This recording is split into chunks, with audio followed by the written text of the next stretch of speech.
pueden verlo arriba en la pantalla. Eh, es una historia increíble la que vamos a leer hoy. Entonces, si están listos, podemos empezar. Juan 9:1.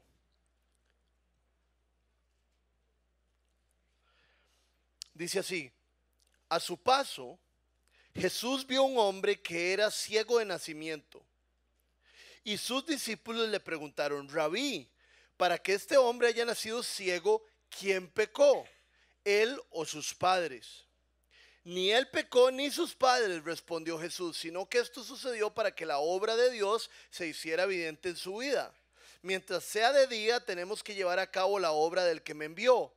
Viene la noche cuando nadie puede trabajar. Mientras esté yo en el mundo, luz soy del mundo. Dicho esto, escupió en el suelo, hizo barro con la saliva y se lo untó en los ojos al ciego, diciéndole: ve y lávate en el estanque de Siloé, que significa enviado. El ciego fue y se lavó, y al volver ya veía.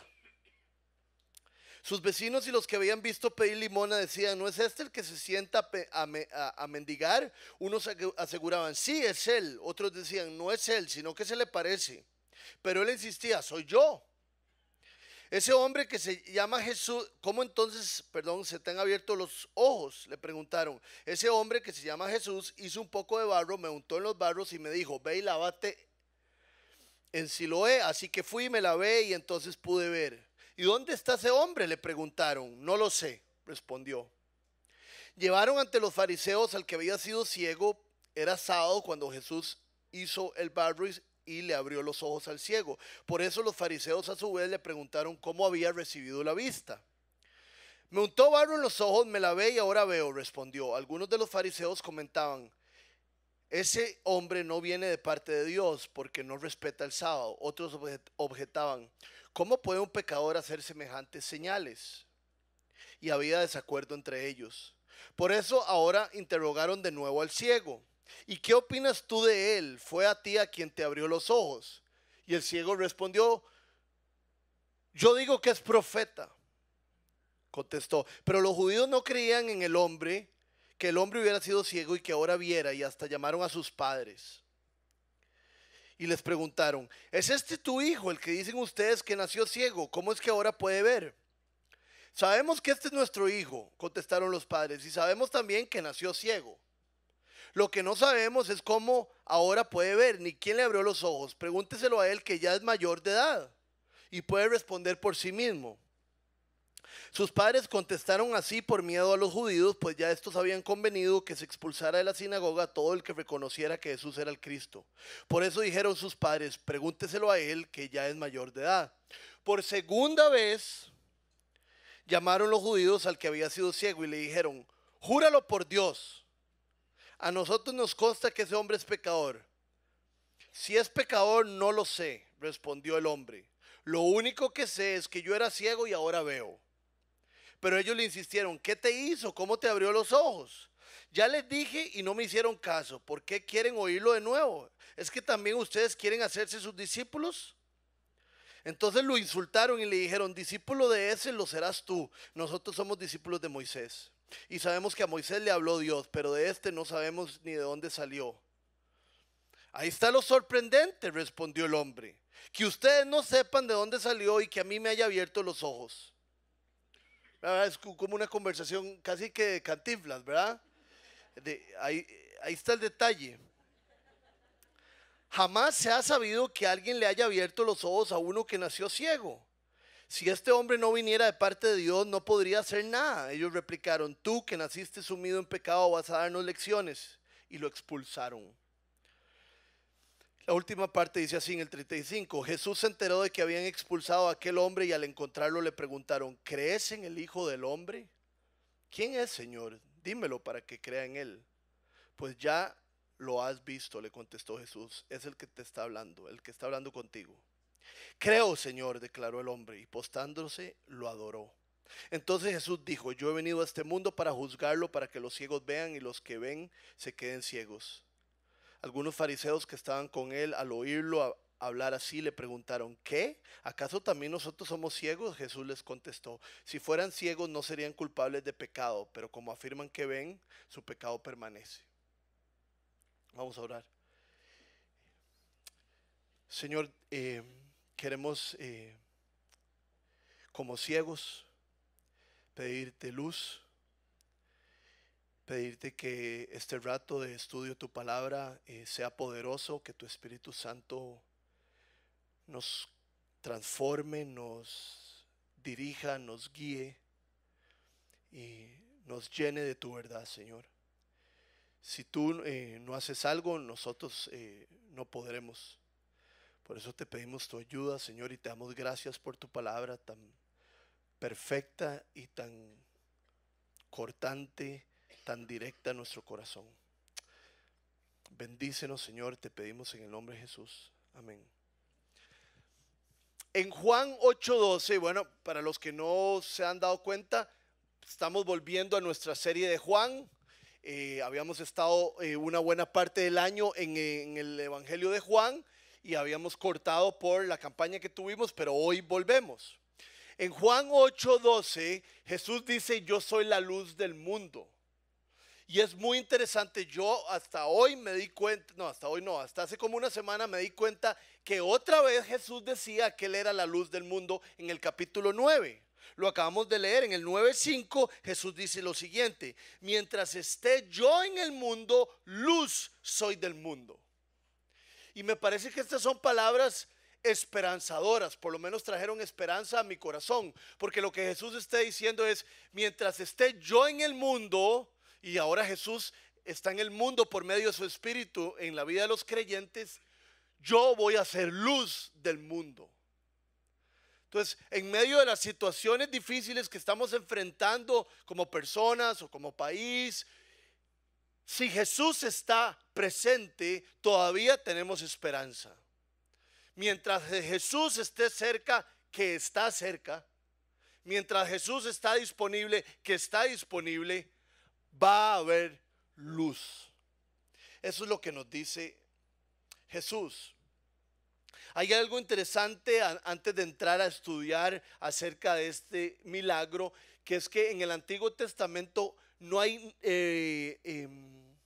registrado ninguna sanidad de algún ciego. Pero en el Nuevo Testamento, en los evangelios, este es el milagro que Jesús más frecuentemente hace. ¿Qué fue lo que más hizo Jesús de milagros?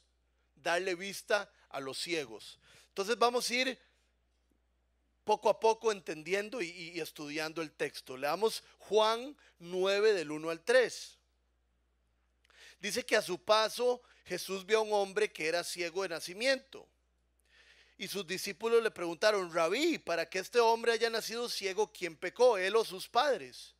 Ni él pecó ni sus padres, respondió Jesús, sino que esto sucedió para que la obra de Dios se hiciera evidente en su vida. ¿Verdad? Es interesante, los discípulos ya llevan tiempo con Jesús, entonces ya empiezan a pensar en cosas teológicas y empiezan a pensar en cosas filosóficas, ¿verdad? Entonces ven a este hombre que nació ciego y le dicen a Jesús, y esto revela lo que había en el corazón de ellos. ¿Quién nació? ¿Quién hizo este pecado? ¿Ellos o sus padres? Para que él naciera ciego. Y esto era un pensamiento muy normal de la época y creo que todavía es normal en nuestra época. Este hombre tuvo que haber hecho algo malo o alguien hizo algo malo para que le pasara algo malo. Pero Jesús les da una respuesta y les dice que no funciona así y que cambie, que quiere que cambie su manera de pensar, y nos lo dice a nosotros también. Hay cosas malas que le pasan a gente buena. ¿Está bien esa oración? No, porque no hay ninguna persona buena. Pero no necesariamente el mal pasa como resultado del pecado. Hay veces que el mal pasa para que se refleje la gloria de Dios. Eso es lo que Jesús está diciendo. Porque si alguien pecó, ¿quién fue? Adán y Eva. En nuestros ancestros estuvimos representados y como Adán y Eva pecaron, Todos nosotros pecamos y seguimos pecando. Entonces, todas las situaciones difíciles de nuestra vida son resultado del pecado que hay en el mundo. Pero en este caso Jesús les dice, no, no, no, ni sus padres ni él. Esto es algo que yo quiero tomar para reflejar mi poder y mi gloria. Y yo no sé si a ustedes les ha pasado como me pasa a mí. Cuando uno enfrenta una situación difícil, siempre está la posibilidad de quedarse pegado en el por qué. ¿Y por qué? ¿Y por qué a mí? ¿Y por qué si yo no hice nada? ¿Y por qué si yo fui diligente? O en el caso de que si nos jalamos una torta, ¿por qué fui tan baboso? Pero Jesús le está diciendo a los discípulos, le está diciendo a nosotros, eso no es el camino que quiero que tomen. El camino que quiero que tomen es que se paren de preguntar tanto por qué esta situación y que más bien traigan la situación a mí para que yo pueda hacer algo especial con la situación. Para extenderle gracia. Vean lo que dice Juan 11, dentro de pocas semanas vamos a estar ahí, Juan 11, del 3 al 4. Las dos hermanas, Marta y María, mandaron a decirle a Jesús, Señor, tu amigo querido Lázaro está enfermo. Cuando Jesús oyó esto, dijo, esta enfermedad no terminará en muerte, sino que es para la gloria de Dios, para que por ella el Hijo de Dios sea glorificado. No siempre Jesús va a resucitar a los muertos, ¿verdad? Solo cuando Él quiera. Pero lo que estoy diciendo es que yo no sé cómo descifrar la soberanía de Dios. Pero lo que sí sé y lo que puedo aprender de estos pequeños versículos es que no tiene sentido revolcarnos en el barro, no tiene sentido permanecer en el porqué, sino que lo que tiene sentido es voltearnos a Jesús para que Él haga algo con nuestra situación. Subrayé esto y creo que es importante. Dios no solo puede demostrarnos su gloria trayendo luz a nuestras vidas, sino que Dios puede demostrarnos su gloria quitando luz de nuestras vidas. Ayer venía como a las 10, es vacilón, ¿verdad? Como a partir de las 10 de la noche uno se encuentra unas cosas en la radio increíbles. Ahí me encuentro siempre un programa que dice que están hablando de una hierba que traía de la India y dicen, le preguntan uno al otro, ¿y vos sabías que esta hierba es lo mejor que puede existir para la piel? Y vos sabías que tiene un nombre, es Camilo Rodríguez el que lo hace, es muy vacilón.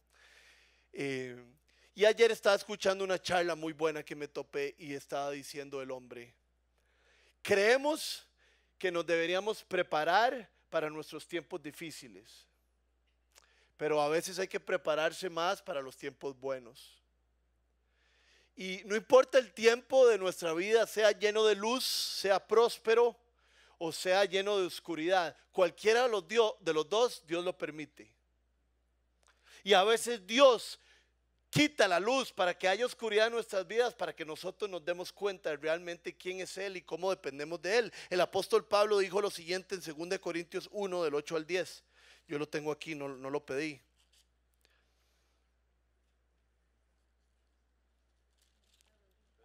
Sí, lo voy a leer aquí. Hermanos, no queremos que desconozcan las aflicciones que sufrimos en la provincia de Asia. Aflicciones, ¿verdad? Es una palabra muy, muy pesada. Estábamos tan agobiados, ¿verdad? Agobiado también es una palabra descriptiva, bajo tanta presión, algunos de nosotros nos sentimos así, que hasta perdimos la esperanza de salir con vida. Se nos quitó la luz. Dios quitó la luz. Nos sentíamos como sentenciados a muerte, pero eso sucedió para que no confiáramos en nosotros mismos, sino en Dios, que resucita a los muertos. La definición de la providencia de Dios la tenemos ahí arriba. Providencia de Dios es la prima hermana de la soberanía de Dios. Es así. Ayer no salió bien, entonces mejor yo la leo de aquí.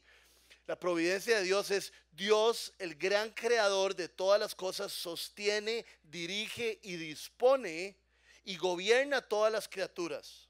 acciones y cosas desde las más grandes hasta las más pequeñas por su infinita y sabia providencia. Esto lo hace de acuerdo con su previo conocimiento y el inmutable consejo de la voluntad. ¿Qué está diciendo? Yo lo necesito más simple porque si no, no lo entiendo. Todo lo que existe, todo lo que pasa es porque Dios lo permite. Dios no solo es el que origina todas las cosas, sino el que las sostiene. En el libro de Colosenses dice que en Cristo se sostienen todas las cosas. Entonces, si alguien nació ciego, es porque Dios lo permitió. Si estamos metidos en una situación difícil, es por culpa nuestra tal vez o no, pero lo importante no es entender el por qué. Lo importante es que rápidamente abrir nuestro corazón para que Dios ingrese y muestre su gloria en la situación. Eso es lo que yo entiendo de las primeras partes. En versículos 6 y versículo 7 dice así: dicho esto, Jesús escupió en el suelo, hizo barro con la saliva y se lo untó en los ojos al ciego, diciéndole: ve y lávate en el estanque de Siloé, que significa enviado. Hasta eso es una muestra de la providencia de Dios, ¿verdad? Jesús lo manda al estanque, lo envía al estanque del enviado.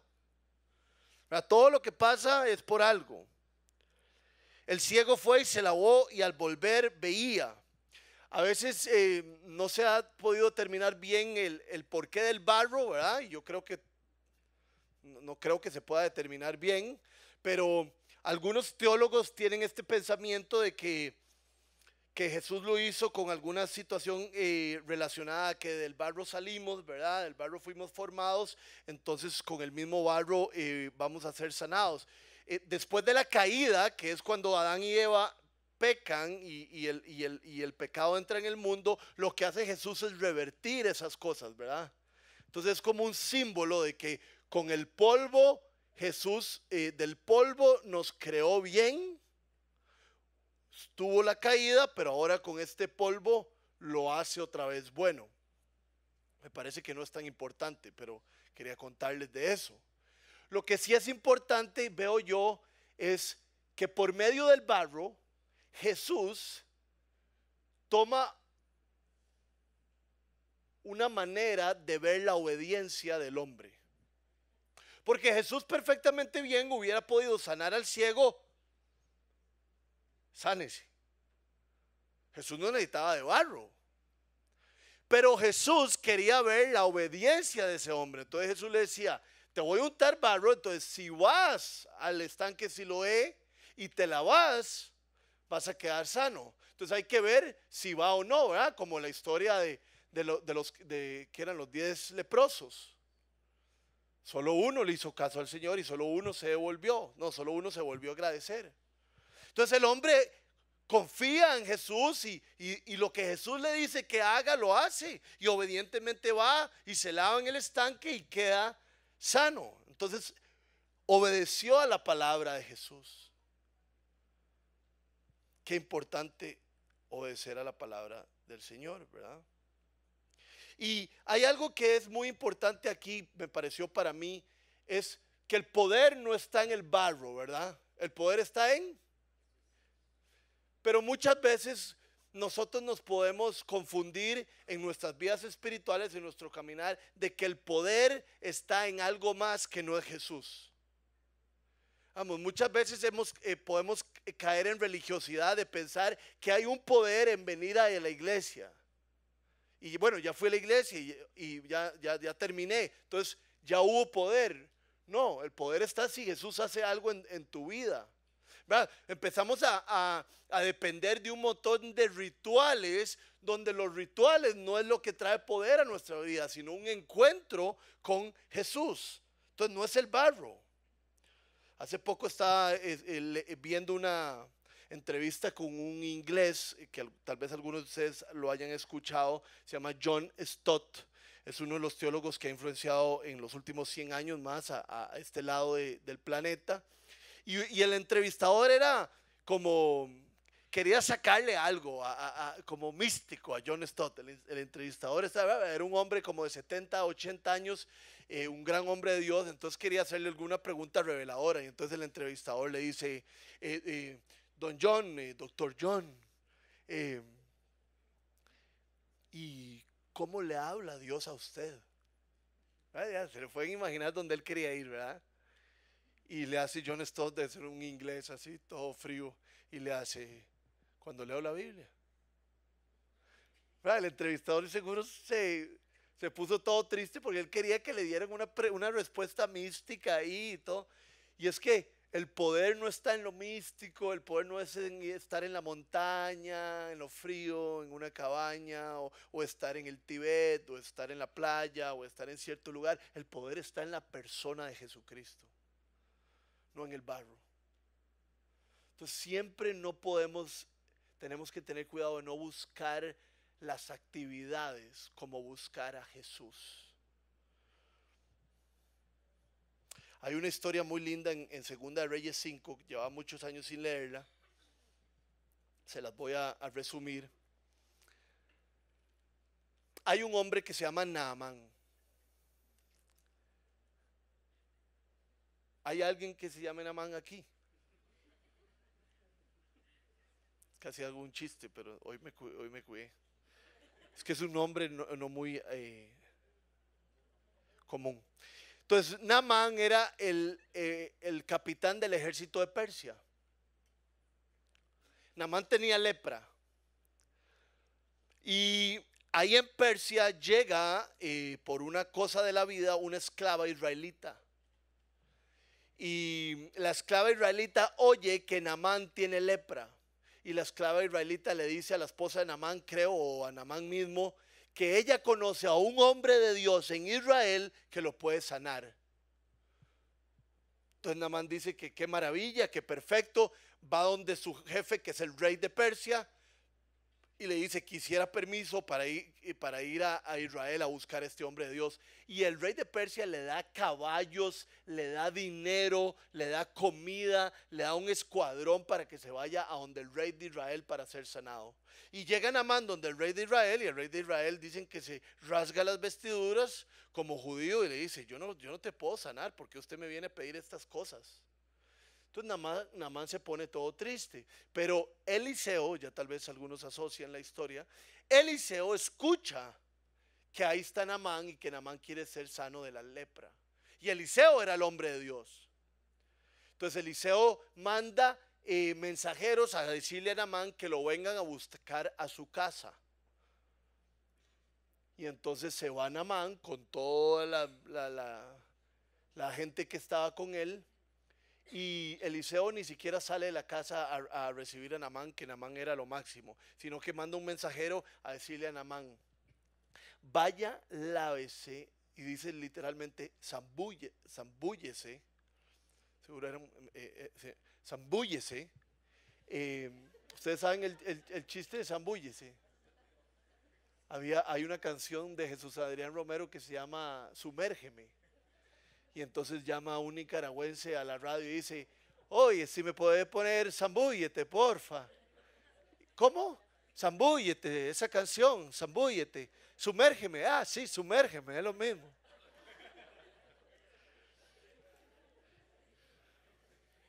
Entonces,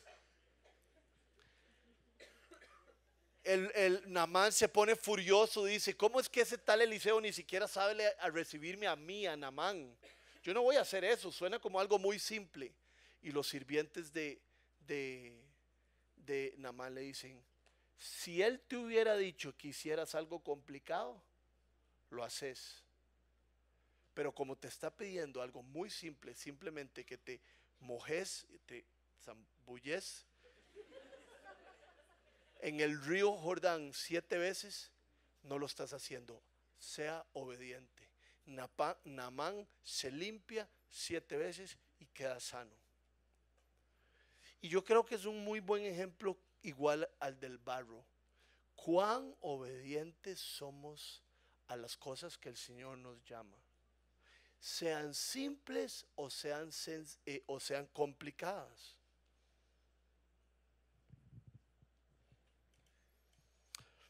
Versículo 13. Llevaron ante los fariseos al que había sido ciego, Era sábado cuando Jesús hizo el barro y le abrió los ojos al ciego. Por eso los fariseos a su vez le preguntaron cómo había recibido la vista. Me untó barro en los ojos, me lavé y ahora veo, respondió. Algunos de los fariseos comentaban, ese hombre no viene de parte de Dios, porque no respeta el sábado. Otros objetaban, ¿cómo puede un pecador hacer semejantes señales? Y había desacuerdo entre ellos. Por eso interrogaron de nuevo al ciego, ¿y qué opinas tú de él? Fue a ti a quien te abrió los ojos. Yo digo que es profeta. Hay algo interesante aquí, que es que a los fariseos les da lo mismo si este hombre era ciego y ahora está sano. A ellos lo que les importa es el tema del sábado, del cumplimiento de las reglas. De hecho, lo siguen llamando ciego. Yo le diría ex ciego. O ¿cómo se le dirían ustedes? El que ve. Pero hay un momento, y no se pierdan esto, hay un momento en la vida del hombre y en la vida de una mujer donde su corazón puede endurecerse de tal manera que las reglas, el cumplimiento de las reglas es más importante que lo que está pasando en el corazón nuestro y de otras personas. Hay un momento donde empezamos a estar ciegos ante lo importante. Lo importante no era el cumplimiento del sábado, lo importante era que ese hombre tenía gozo en su corazón y que había sido restaurado. Yo esto lo estoy aprendiendo con mi hija Ela, ¿verdad? A veces hay que morir a la regla y ver el corazón del chiquito.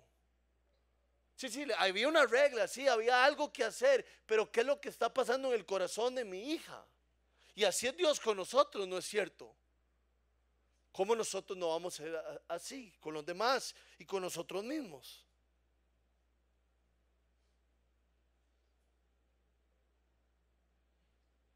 Y hay algo importante aquí en el 17, cuando él dice que es profeta. No crean que cuando el ciego dice que es un profeta, lo está disminuyendo a Jesús. Más bien es lo máximo que él podía decir. Llevamos 400 años sin que aparezca un profeta. Entonces cuando el ciego dice, yo digo que es profeta, está diciendo lo máximo que él se puede imaginar hasta el momento. Entonces vean la transformación que está teniendo este ciego. Esto que nosotros estamos viendo aquí, yo creo que dura días, ¿verdad? Porque o que hayan dormido ahí los papás y él, y que entra uno y entra otro, ¿verdad? No. Entonces conforme pasa el tiempo y él es sanado, él empieza a darse cuenta quién es Jesús. Ahora se da cuenta que de fijo puede ser un profeta.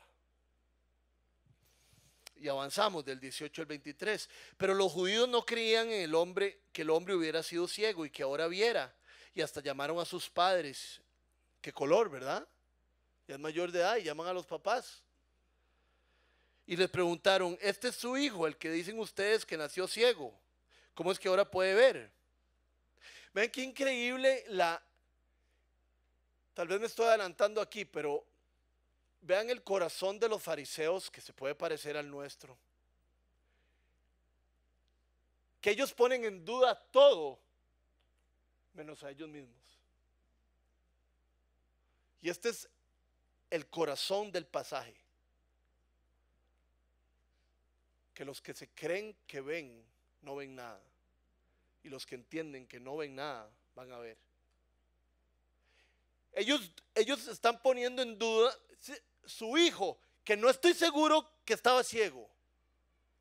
Todos lo ponen en duda menos a ellos mismos. Yo soy así muchas veces.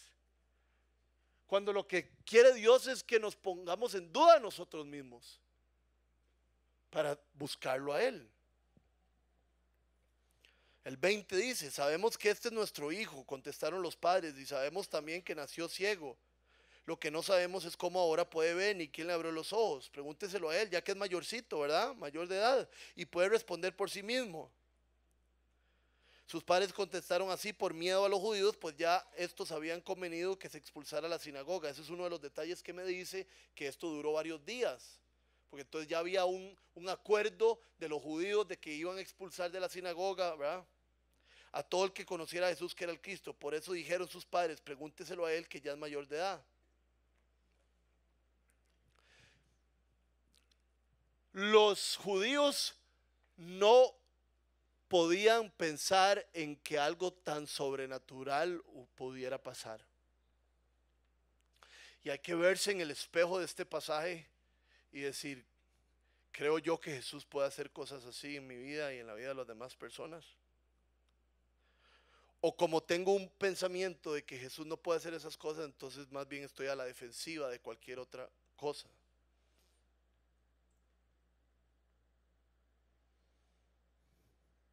(24) dice, por segunda vez llamaron los judíos al que había sido ciego y le dijeron, júralo por Dios, a nosotros nos consta que ese hombre es pecador.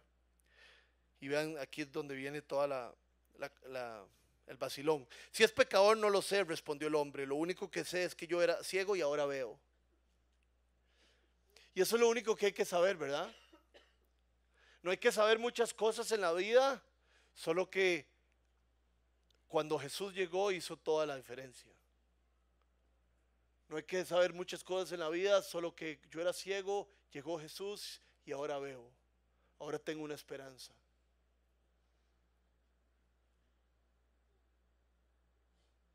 El 26 dice, pero ellos le insistieron, ¿qué te hizo? ¿Cómo te abrió los ojos? Ya les dije y no me hicieron caso. ¿Por qué quieren oírlo de nuevo? Es que también ustedes quieren hacerse sus discípulos. Ven el progreso de la fe del ciego, del ex ciego. Primero no creía, después obedeció a Jesús. De alguna otra manera simboliza nuestro camino también. Después de obedecer a Jesús, lo declaró como un profeta y ahora se declara su discípulo. Ahora lo sigue. Y díganme una cosa, ¿cómo no seguir a aquel que nos dio vista?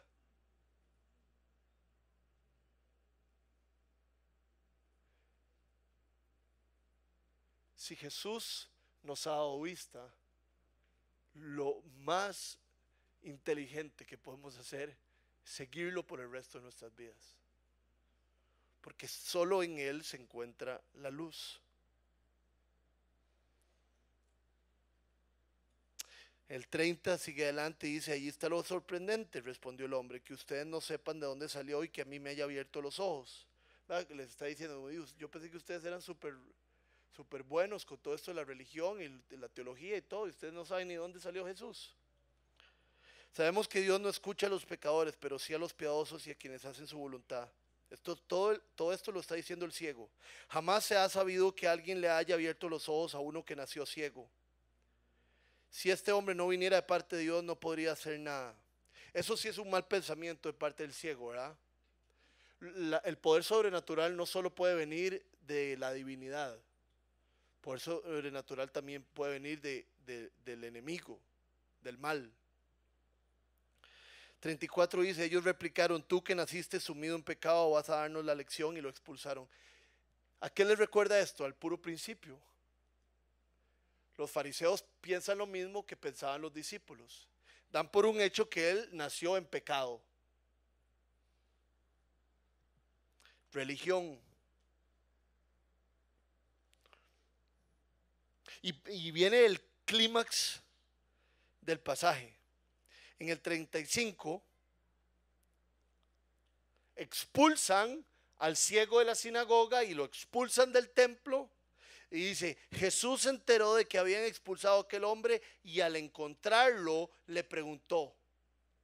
Aquí hay algo muy sutil pero muy poderoso. Yo no sé si ustedes tienen la mala costumbre de que cuando hablar de cuando se acercaron a Dios, se acercaron a Jesús, ustedes hablan de que ustedes se acercaron a Jesús. Sí, yo me acerqué a Dios, ¿verdad? Uno como que tiende a decir eso. No, Dios se acercó a nosotros. Vamos, porque uno no dice, yo encontré a Dios. No, Dios nunca ha estado perdido. Dios me encontró a mí. Es Dios quien siempre tiene la iniciativa para venir a nuestras vidas y darnos de su gracia. Si no hubiera sido porque Dios pone en nuestro corazón el sentimiento correcto, nosotros nunca lo hubiéramos buscado. Él es el quien nos encuentra. Él es el amante de nuestra alma. Y aquí es un excelente ejemplo. El hombre lo echan de la sinagoga y Jesús lo encuentra inmediatamente. Y le dice, ¿crees en el Hijo del Hombre? Y él le dice, ¿quién es? ¿Verdad? Es interesante porque hasta el momento ese hombre había dicho que Jesús era un profeta y que era discípulo de Jesús, pero él no se acordaba de la cara de Jesús. Entonces lo ve y dice, ¿quién es, Señor? Dímelo para que crea en él. Y Jesús le dice, pues ya lo has visto, le contestó Jesús, el que está hablando contigo, ese es el Hijo del Hombre. Y entonces el hombre dijo, creo, Señor. Declaró el hombre y postrándose lo adoró.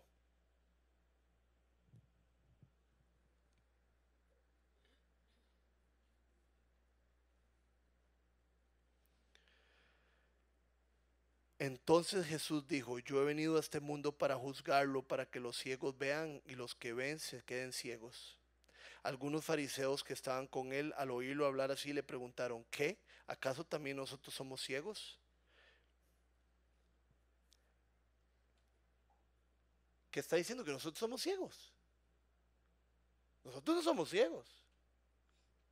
Hoy mi devocional se trataba exactamente de esto, de cómo tratamos de enmascararnos, cómo tratamos de poner una cara que no es la que realmente es. Como a veces nos preguntan sobre nuestro trabajo y como que le ponemos un picante para que el trabajo se vea mejor de lo que realmente es. Como a veces cuando uno tiene conversaciones sobre la Biblia, uno como que aparenta que sabe un poquito más de lo que aparenta. Constantemente está enmascarando su vida y este es el problema de los fariseos. Dice, nosotros ciegos. ¿Qué? ¿Acaso también nosotros somos ciegos? Y Jesús les dice, si fueran ciegos no serían culpables de pecado. Pero como afirman que ven, su pecado permanece. O sea, Jesús lo que nos está diciendo es, mi problema no es con los enfermos. Yo vine por los enfermos. Mi problema es con los que creen que no están enfermos. Porque los que creen que están enfermos nunca van a recibir ayuda. Ese es el punto del pasaje.